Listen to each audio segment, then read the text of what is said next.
Hello बच्चों, मैं आपका सनी भैया और आप आए हैं एससीसी में यानी सनी कॉमर्स क्लासेस में, जहां पढ़े अकाउंट्स अपने ही अंदाज में। तो देखा, मैंने पिछले कई वीडियो में आप लोगों को बताया बेसिक टर्म्स। हमारी इससे पहले की 2 वीडियो हो चुकी है जिसमें मैंने आपको बेसिक टर्म्स के बारे में बहुत कुछ बता दिया है। अगर आपने वो वीडियो नहीं देखी है तो पहले जाइए वो वीडियो देखिए, फिर हमारी इस वीडियो में। तो देखिए, आज का हमारा टॉपिक रहेगा बेसिक टर्म्स का। तो बेसिक टर्म्स में कुछ पॉइंट्स बचे हुए हैं, उनको पूरा करेंगे, कंप्लीट करेंगे। तो सबसे पहला जो पॉइंट है आज का वो है डिस्काउंट। ये डिस्काउंट क्या होता है? नाम सुना है कभी डिस्काउंट का आप लोगों ने? आई होप कि आप लोगों ने पहले भी डिस्काउंट का नाम सुना है। दुकान पे जाते हो ना, बोलते हो ना कि कपड़ा लिया या कुछ लिया तो डिस्काउंट नहीं दीजिएगा। 10,000 की चीज को आप लोग 9,500 में खरीदते हो, 100 रुपए की चीज को आप 90 रुपए में खरीद के आते हो। ये क्या है आपका? ये डिस्काउंट है आपका। ये क्या है आपका? डिस्काउंट। यानी जितना दाम प्राइस है उससे कम पे आपको मिल जाता है। तो जो प्राइस आपको पे नहीं करना पड़ता वो आपके लिए क्या है? डिस्काउंट है। तो देखिए डिस्काउंट क्या लिखा हुआ है? इट इज ए रिबेट और an allowance given by the seller to the buyer. It a rebate, एक तरह का छूट है या एक तरह का अलाउंस होता है जो कि सेलर के द्वारा बायर को दिया जाता है। ये हमारा कहलाता है डिस्काउंट। अब देखो, डिस्काउंट 3 तरह के होते हैं। वैसे आपकी बुक में डिस्काउंट सिर्फ 2 तरह का मिलेगा, ठीक है, लेकिन मैं आपको बताना चाह रहा हूं कि डिस्काउंट 3 तरह के होते हैं। एक होता है ट्रेड डिस्काउंट, दूसरा होता है कैश डिस्काउंट, तीसरा होता है स्पेशल डिस्काउंट। ये चलो वो छोड़ो, पहले आपकी स्पेशल डिस्काउंट, ये ज्यादा मजेदार चीज है। अब स्पेशल डिस्काउंट क्या होता है? नाम सुनो, नाम में ही सब कुछ छुपा है। स्पेशल डिस्काउंट, स्पेशल डिस्काउंट यानी वो डिस्काउंट जो एक सेलर अपने रेगुलर, याद रखिएगा, रेगुलर कस्टमर को जो देता है वो क्या कहलाता है? Special discount. यानी जैसे मैं सिंपल सा बात है, मेरा क्या है, मेरा दुकान है, मेरे यहाँ पे कोल्ड ड्रिंक बिक्री होती है। मान लीजिए मैं कोल्ड ड्रिंक सबको 20 रुपए करके बेचता हूँ, तो जो मेरे रेगुलर के कस्टमर है मैं उसको 18 रुपए बेचता हूँ, यानी 2 रुपए का डिस्काउंट देता हूँ। क्यों? ताकि वो कस्टमर मेरी दुकान को छोड़कर किसी और दुकान पे ना जा पाए। तो भैया क्या कहलाता है स्पेशल डिस्काउंट? इसी को बोलते हैं। तो समझ में आया कि जब सेलर अपने बायर को, ठीक है, जो स्पेशल यानी जो अधिकतर छूट है ताकि वो क्या उसकी दुकान को छोड़ के ना जा पाए, वो क्या कहलाता है आपका? स्पेशल डिस्काउंट कहलाता है। अब आते हैं ट्रेड डिस्काउंट। ये ट्रेड डिस्काउंट क्या होता है? तो ट्रेड डिस्काउंट का मतलब होता है व्यापारिक छूट, व्यापारिक छूट। तो ट्रेड डिस्काउंट क्या होता है? सुनिएगा, वो डिस्काउंट जो लिस्ट प्राइस पर, वो डिस्काउंट जो कि लिस्ट प्राइस पर फिक्स रेट से, फिक्स रेट से दिया जाता है। ये वर्ड बहुत इंपॉर्टेंट है। लिस्ट प्राइस या दूसरा वर्ड बोला जाता है कैटलॉग, कैटलॉग लिस्ट या कैटलॉग प्राइस, ठीक है, पर फिक्स रेट से जो डिस्काउंट दिया जाता है वो क्या कहलाता है? हमारा ट्रेड डिस्काउंट कहलाता है। ठीक है, ट्रेड डिस्काउंट का एक इंपॉर्टेंट बात है कि ट्रेड डिस्काउंट की कभी भी कोई भी जनरल यानी बुक्स ऑफ अकाउंट्स में इसको रिकॉर्ड नहीं किया जाता है। ठीक है, तो ट्रेड डिस्काउंट क्या होता है?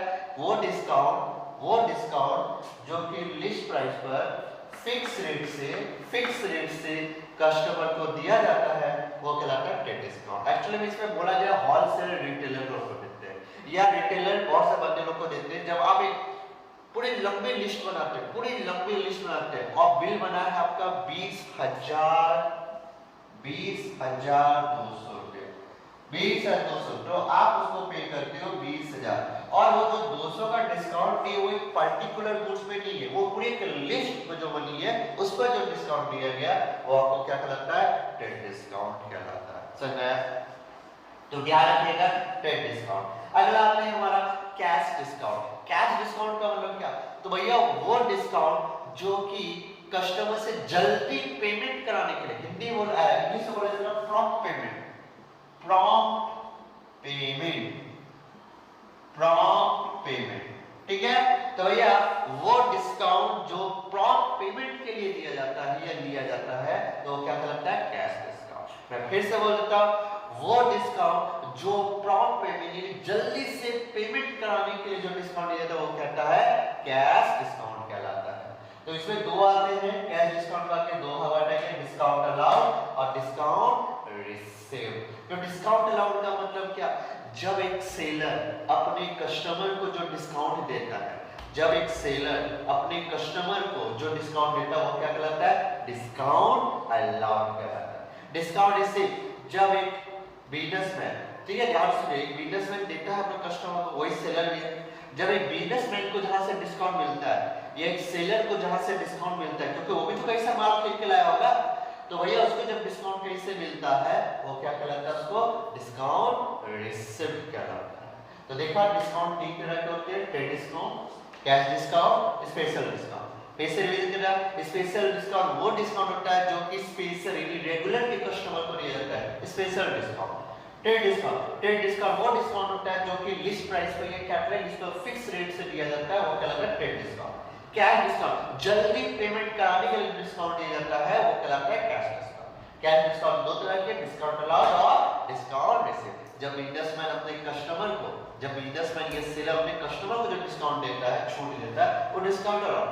जब बिजनेसमैन को डिस्काउंट मिलता है कहीं से, वो क्या कहलाता है, डिस्काउंट। क्यों, वो भी तो कहीं से माल खरीद के लाता है, तो सप्लायर्स को डिस्काउंट देता है, तो डिस्काउंट रिसिप्ट कहलाता है।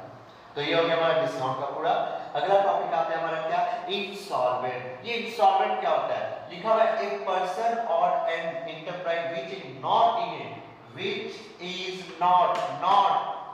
in a position to pay its debt is called insolvent। यानी वो बंदा या वो एंटरप्राइज जो इस पोजीशन में नहीं है कि वो बाहर का जितना डेट्स है यानी जितनी उधारी है वो चुका पाए, वो क्या कहलाता है, इंसॉल्वेंट। हिंदी बोलते हैं दिवालिया, हिंदी बोलते हैं, याद रखना में दिवाली आएगा तो बेचारा का दिवाला निकल चुका है, ठीक है, दिवालिया बोला जाता है, यानी कंगाल। अगर नॉर्मल भाषा है तो रोड का भिखारी कंगाल हो चुका, उसका सब कुछ नहीं बचा, सारा का सारा वो डूब चुका है, ठीक है, ये कहलाता है हमारा इंसॉल्वेंट। तो बात समझ आ गई कि वो बंदा जो कि बाहर में किसी की भी लायबिलिटी को चुका नहीं पाएगा, वो बंदा इंसॉल्वेंट कहलाता है, उसका कुछ है नहीं। आते हैं सॉल्वेंट। तो सॉल्वेंट क्या बोला, एक पर्सन और an enterprise which is in a position to pay its debts is called solvent. यानी वो बंदा जो इस पोजीशन में कि वो बाहर में किसी का भी उधारी चुका देगा, वो क्या कहलाता है, हमारा सॉल्वेंट कहलाता है। पैसा बहुत है, आराम से वो पैसा चुका सकता है, ये कहलाता है हमारा सॉल्वेंट, ठीक है। तो चलो अगला टॉपिक पे आते हैं हम लोग। हमारा अगला जो टॉपिक है वो है इंट्रोडक्शन ऑफ अकाउंटेंसी। तो कुछ बातें रह गई थी, उसको मैं अभी कंप्लीट कर देता हूं ताकि मेरा पहला चैप्टर पूरी तरह से कंप्लीट हो जाए। तो देखो लिमिटेशन है हमारा, लिमिटेशन ऑफ अकाउंटिंग। तो देखिए पहला लिमिटेशन, देखो हमने अकाउंटिंग का एडवांटेज पढ़ा था। क्या एडवांटेज पढ़ा था कि हमें फाइनेंशियल रिजल्ट पता चलता है, हमें फाइनेंशियल पोजीशन पता चलता है, हम फ्रॉड को कंट्रोल कर पाते हैं, कितना टैक्स पे करना है इसको एसेस कर पाते हैं, हमारा वैल्यूएशन कितना है मार्केट में हमारे बिजनेस का वो कर पाते हैं, गुडविल कितनी की है ये हमें पता चलता है, लोन ले सकते हैं, ये सब हमारा अकाउंटिंग का क्या था, एडवांटेजेस था। अब जब एडवांटेजेस होगा तो वैसे डिसएडवांटेज होगा। एक सिक्का के दो पहलू होते हैं, ठीक है, एक अच्छा होता है एक खराब होता है, एक हेड होता है एक टेल होता है। इंसान के अंदर में दो रूप होते हैं, एक अच्छा होता है एक बुरा होता है। तो भैया सिंपल सा आता है, अकाउंटिंग के भी अगर एडवांटेजेस है तो उसके कुछ डिसएडवांटेज या कुछ लिमिटेशन है। तो चलिए लिमिटेशन पढ़ते हैं। सबसे पहला limitation, accounting is not fully exact. Accounting पूरा पूरी एग्जैक्ट नहीं है, अकाउंटिंग पूरा पूरी एग्जैक्ट नहीं है। एग्जैक्ट का मतलब बोला जाए तो सिंपल सा बात है, समझना बात को ध्यान से। जैसे एग्जांपल हम उठा सकते हैं हम लोग डेप्रिसिएशन का। अब मान लो मैं एक मोबाइल खरीद के लाया, ठीक है, उस मोबाइल की कीमत है 40,000 रुपए। उस मोबाइल की कीमत कितनी है, 40,000 रुपए की खरीदी है। मैं हमेशा जानता हूं कि डेप्रिसिएशन, ठीक है। अब बोलोगे डेप्रिसिएशन, डेप्रिसिएशन का नाम सुना है आपने कभी कि डेप्रिसिएशन क्या होता है, नहीं सुना है? तो चलो मैं बताता हूं डेप्रिसिएशन क्या होता है। तो सुनिएगा, मैं यहाँ पे लिख भी देता हूँ, एक बेसिक टर्म्स भी हो जाएगा आपका। डेप्रिसिएशन, ठीक है, डेप्रिसिएशन। तो डेप्रिसिएशन क्या होता है तो देखते हैं, the decrease in value of assets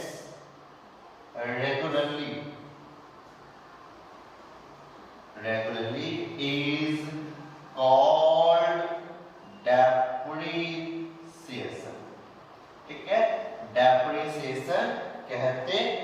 तो बात को समझो, डेप्रिसिएशन का मतलब होता है जब भी मेरा एसेट्स का वैल्यू गिर जाए, मेरा एसेट्स का वैल्यू कम हो जाए, डेप्रिसिएशन तो क्या कहलाता हमारा डेप्रिसिएशन कहलाता।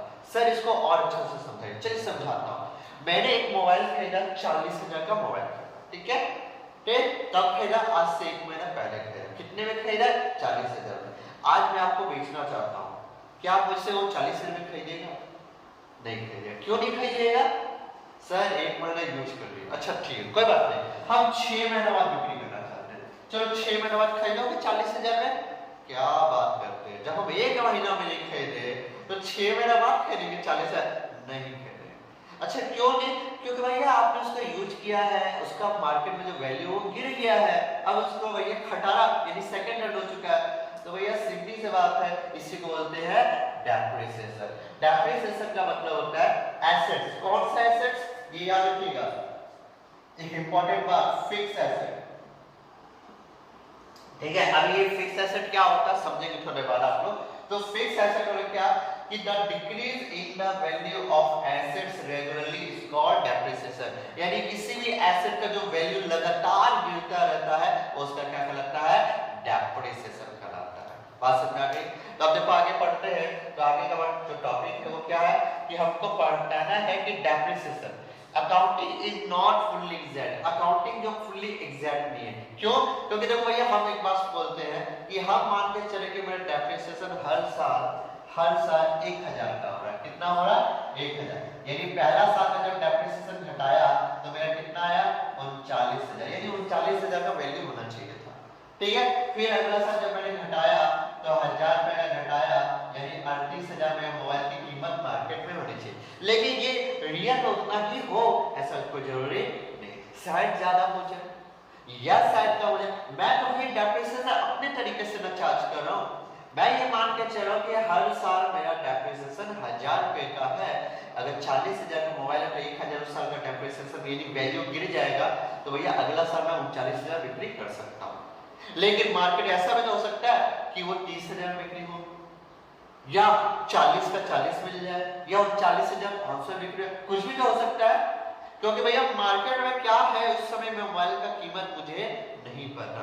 तो इसीलिए बोला जाता है क्या अकाउंटिंग नॉट फुल्ली एग्जैक्ट, कि अकाउंटिंग फुल्ली एग्जैक्ट नहीं है, आप जो सोच रहे हो वही मार्केट में हो ऐसा जरूरी नहीं है।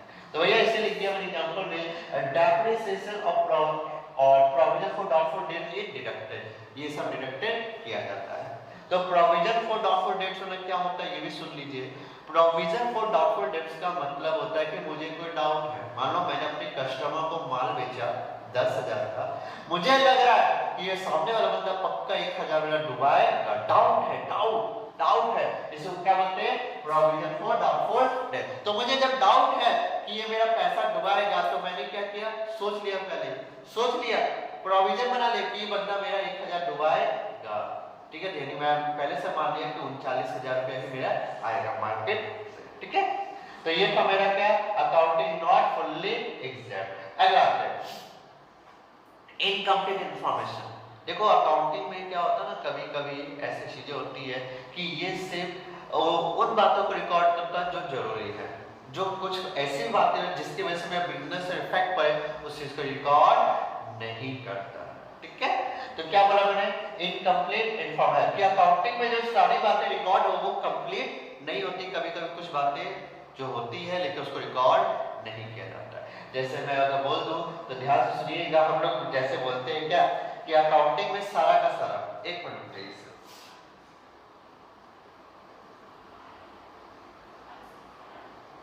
ठीक है, ऐसा बताता हूं, ध्यान सुनिएगा कि मान लीजिए इनकम्प्लीट इंफॉर्मेशन, यानी समझिएगा आप बिजनेस स्टार्ट किए, आपका बिजनेस चल रहा है, आराम से चल रहा है, आप बिजनेस में आपने प्रॉफिट कमाया, आपने बिजनेस से प्रॉफिट कमाया, ठीक है, प्रॉफिट कमाया, लेकिन प्रॉफिट आपको कब पता चलेगा, जब तक आप सारी चीजों को रिकॉर्ड ना करके भैया लास्ट में जब क्लोज नहीं करोगे तब तक आपका प्रॉफिट नहीं पता चलेगा। तो क्या बोला इनकम्प्लीट इंफॉर्मेशन, अगर आपका कंप्लीट इंफॉर्मेशन नहीं है, ठीक है, और आपको जानना है कि 6 महीने में कितना प्रॉफिट हुआ, तो भैया दिक्कत हो जाए, क्योंकि अभी तक आपने पूरा रिकॉर्ड नहीं किया है। तो ये था आपका इनकम्प्लीट इंफॉर्मेशन।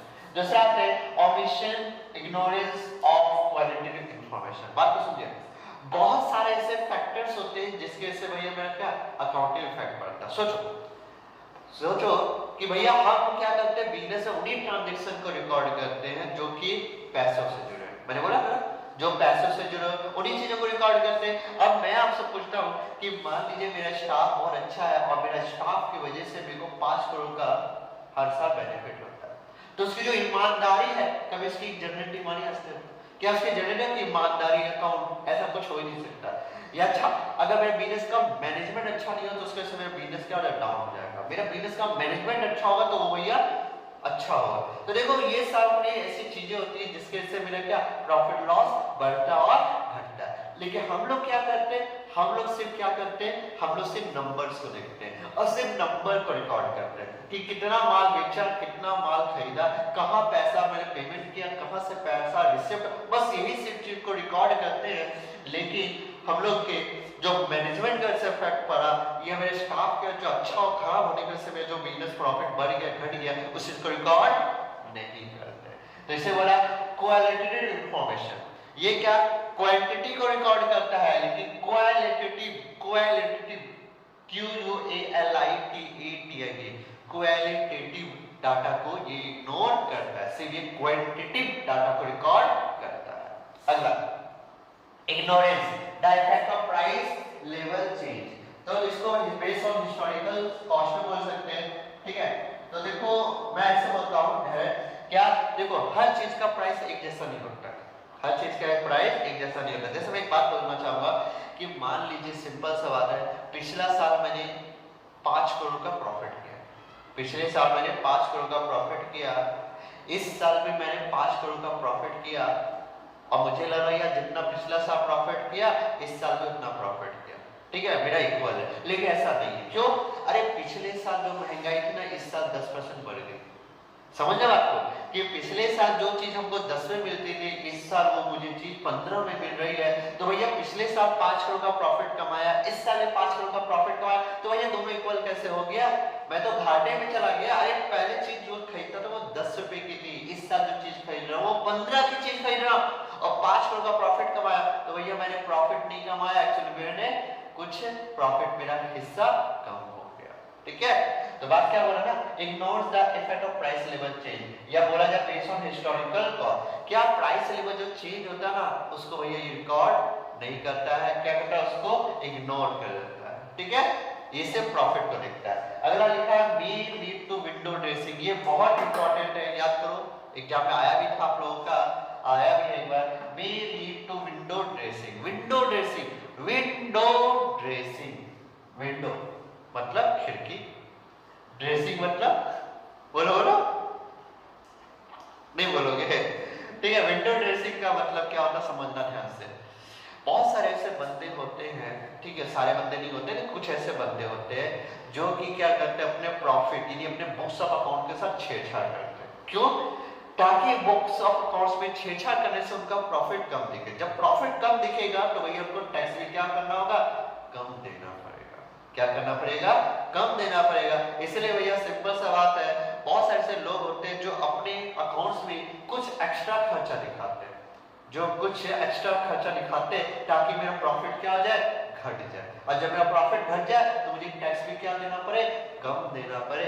इसे बोला जाता है, इसे बोला जाता है विंडो ड्रेसिंग, इसे बोला जाता है विंडो ड्रेसिंग, यानी may lead to window dressing, यानी बोला जाए manipulating the books of account, manipulating the books of account. ये क्या करते हैं, बुक्स ऑफ अकाउंट्स में कुछ इधर उधर कहीं भी इसकी टोपी उसके सर ऐसा सा छेड़छाड़ करते हैं, बात समझ, ठीक है।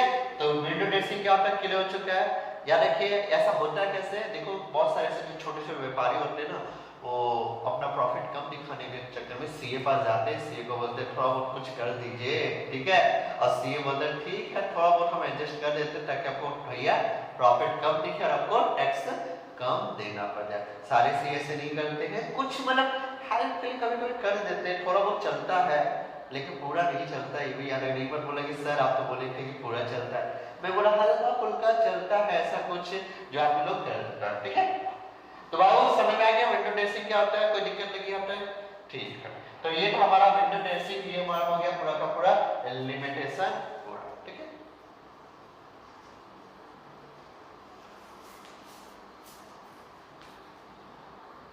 तो अब देखते हैं क्या हम लोग अब देखेंगे हमारा अगला जो टॉपिक है qualitative characteristics of accounting information. तो देखो अकाउंटिंग इंफॉर्मेशन का मतलब होता है कि अकाउंट से जुड़ी सारी इंफॉर्मेशन जो बुक्स ऑफ अकाउंट्स में रिकॉर्ड की जाती है, इसका यूज करते कौन? अकाउंटिंग यूजर्स, चाहे वो इंटरनल हो चाहे एक्सटर्नल। इंटरनल और एक्सटर्नल जो यूजर्स होते हैं उन इन अकाउंटिंग इंफॉर्मेशन का यूज करके ही अपना प्रॉफिट लॉस जान पाते हैं, फोरकास्टिंग कर पाते हैं। बहुत ऐसे बंदे होते हैं जिनको लगता है कि भैया बिजनेस सही चल रहा है कि नहीं चल रहा है, बिजनेस को बंद करना है कि भैया चलाते रहना है। गवर्नमेंट को पता चलता है कि सामने वाले बंदे से कितना टैक्स लेना है, बैंक वाले को पता चलता है कि सामने वाले बंदे को लोन देना है कि नहीं देना।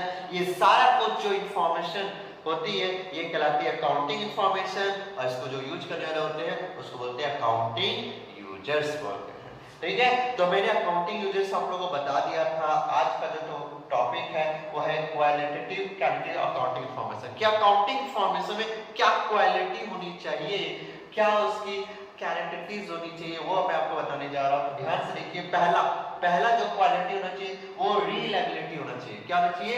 रिलायबिलिटी, यानी अकाउंटिंग इंफॉर्मेशन में जो कुछ भी आप रिकॉर्ड करो वो वेरीफाई होना चाहिए, वो ट्रूथ होना चाहिए, वो सच होना चाहिए। ठीक है, यानी जो भी रिकॉर्ड करो वो रियल होना चाहिए। ठीक है, उसकी रिलायबिलिटी होनी चाहिए। तो पहला भैया ये बोला गया अकाउंटिंग इंफॉर्मेशन में कि जो भी चीज आप रिकॉर्ड करें उसमें क्या होना चाहिए? रिलायबिलिटी होना चाहिए। दूसरा बोला गया है रिलेवेंस। रिलेवेंस में बोला गया है क्या? आप उन्हीं चीजों को रिकॉर्ड करो, आप उन्हीं चीजों को रिकॉर्ड करो जो भैया बुक्स ऑफ अकाउंट्स के लिए जरूरी है। ठीक है, जो बुक्स ऑफ अकाउंट्स है जिसके से आपको प्रॉफिट लॉस पता चले, सिर्फ उन्हीं चीजों को रिकॉर्ड करना है। बाकी जो चीजें जो ज्यादा इंपॉर्टेंट नहीं है उन्हें कभी रिकॉर्ड नहीं करना चाहिए। हमारा रिलेवेंस में बोला जाता है। अंडरस्टैंडेबिलिटी, अंडरस्टैंडेबिलिटी का मतलब होता है कि आप बुक्स ऑफ अकाउंट्स में अकाउंटिंग इंफॉर्मेशन जो दिखाते हो, ठीक है, वो इतना सिंपल लैंग्वेज में होता है कि सामने वाला बंदा समझ जाता है कि भैया प्रॉफिट हुआ है कि लॉस हुआ है। यानी अकाउंटिंग इंफॉर्मेशन को जो प्रेजेंट किया जाता है वो बहुत ही सिंपल और इजी वे में प्रेजेंट किया जाता है जिससे कि सामने वाला बंदा समझ जाए। ये भैया उसमें क्वालिटी होनी चाहिए। कंपेरेबिलिटी का मतलब होता है हमने कंपेयर करना है। यानी सिंपल सा है, मैंने पिछले साल 5 करोड़ रुपए कमाया, इस साल मैंने 7 करोड़ रुपए कमाया, मैं कंपेयर कर पाऊंगा कि भैया मैंने पिछले साल के मुकाबले इस साल 2 करोड़ रुपए ज्यादा कमाया, पिछले साल मेरा 2 करोड़ का खर्चा हुआ, इस साल मेरा 4 करोड़ का खर्चा हुआ। मैं कंपेयर कर पाऊंगा कि पिछले साल के मुकाबले इस साल मेरा 2 करोड़ ज्यादा खर्चा हुआ। ठीक है, तो कंपेयर करना यानी ये क्वालिटी होनी चाहिए अकाउंटिंग इंफॉर्मेशन। और फेथफुल प्रेजेंटेशन, भैया मैं ये मान के चलूंगा कि अकाउंटिंग में जो भी दिख रहा है या जो भी इंफॉर्मेशन है वो भैया रियल है, फेथफुल, सही है। ठीक है, तो ये सारे फीचर्स होने चाहिए, यानी ये सारी कैरेक्टरिस्टिक्स होनी चाहिए किसी भी अकाउंटिंग इंफॉर्मेशन। ठीक है, तो देखो आज मैंने अपना बेसिक टर्म्स पूरा कर दिया है पूरा। ठीक है, बेसिक टर्म्स अब कुछ बातें और बच गई है, जैसे हम अगले क्लास में जानेंगे एसेट्स कितने तरह के होते हैं, ठीक है, लायबिलिटीज कितने तरह की होती है, कैपिटल एक्सपेंडिचर कितने तरह के होते हैं, कैपिटल रिसिप्ट कितने, इनके बारे में अगले वीडियो में हम पढ़ेंगे बहुत ही जल्द। ठीक है, तो ये था पूरा बेसिक टर्म्स अभी जो मैंने बताया है, और यहाँ पे जो मैंने इंट्रोडक्शन ऑफ अकाउंटेंसी फर्स्ट जो बचे हुए पॉइंट्स थे वो मैंने क्लियर कर दिए हैं। आई होप कि मेरी वीडियो से आपने कुछ ना कुछ सीखा ही होगा। ठीक है, अगर आप चाहते हैं ऐसी वीडियो और बनती रहे और आपको मिलती रहे, ठीक है, तो आप मेरे YouTube चैनल को सब्सक्राइब कीजिए और मेरी वीडियो को लाइक मारते रहिए। अगर आपकी इच्छा हो तो लाइक मारिए, ऐसा कोई फोर्स नहीं किया जा रहा, ठीक है, कि मारना ही होगा। ठीक है, तो भैया अगर आप चाहते हैं कि मेरी वीडियो को सबसे पहले आप हासिल करें तो मेरे YouTube चैनल को सब्सक्राइब करके बेल आइकन कर दबाना ना भूलें, जिससे कि जब भी मैं वीडियो अपलोड करूं आप लोग को तुरंत मिल जाए। तो फिर मिलेंगे अगले वीडियो में बहुत ही जल्द। आज के लिए इतना ही। Thank you.